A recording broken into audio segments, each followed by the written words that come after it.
The Torture Files. Declassified documents on SAVAK's brutality. For decades, the full extent of SAVAK's crimes remained hidden, buried under layers of secrecy, classified documents, and whispered rumors of torture chambers that few survived to describe. But when the revolution of 1979 toppled the Shah's regime, the truth could no longer be concealed. As angry crowds stormed SAVAK's headquarters, they uncovered a chilling archive of reports, confessions, and interrogation records, the torture files, undeniable proof of the brutality that had terrorized Iran for decades. The documents revealed everything: lists of dissidents, transcripts of forced confessions, reports on the psychological breakdown of prisoners, and even receipts for torture equipment purchased from foreign suppliers. The files exposed how SAVAK agents had been trained by the CIA and Mossad, learning sophisticated techniques designed not just to extract information, but to completely break the human spirit. One of the most horrifying discoveries was the detailed torture reports, meticulously recorded by SAVAK officers. Prisoners were electrocuted, burned, beaten, and subjected to sleep deprivation for weeks.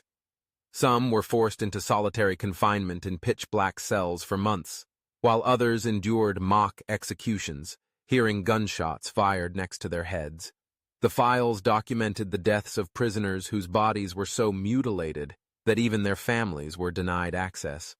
Perhaps most shocking were the signed confessions, written in trembling handwriting by political prisoners who had been broken under extreme torture. Some admitted to crimes they had never committed, fabricating false conspiracies just to stop the pain. The files even contained letters from desperate prisoners, begging for mercy, pleading for news of their families, letters that were never sent, left unread in dusty drawers. The documents also proved that SAVAK's reach extended far beyond Iran's borders.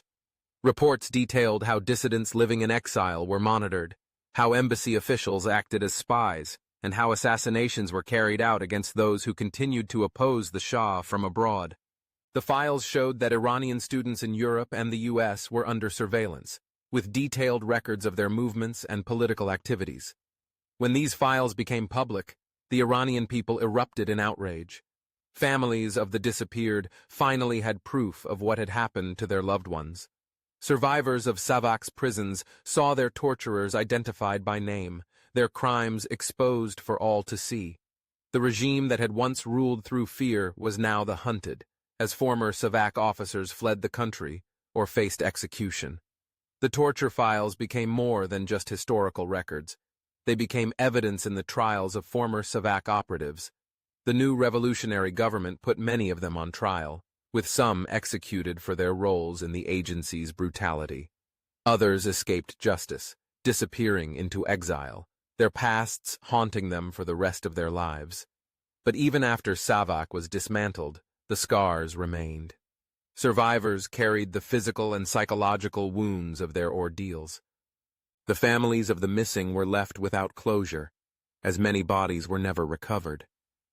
The documents served as a dark reminder of what happens when a government believes it can rule through fear alone. Today, the torture files stand as a chilling testament to one of the darkest chapters in Iran's history.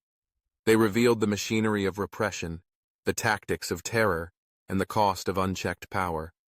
And they served as proof that, in the end, no secret police force, no matter how ruthless, could erase the truth forever.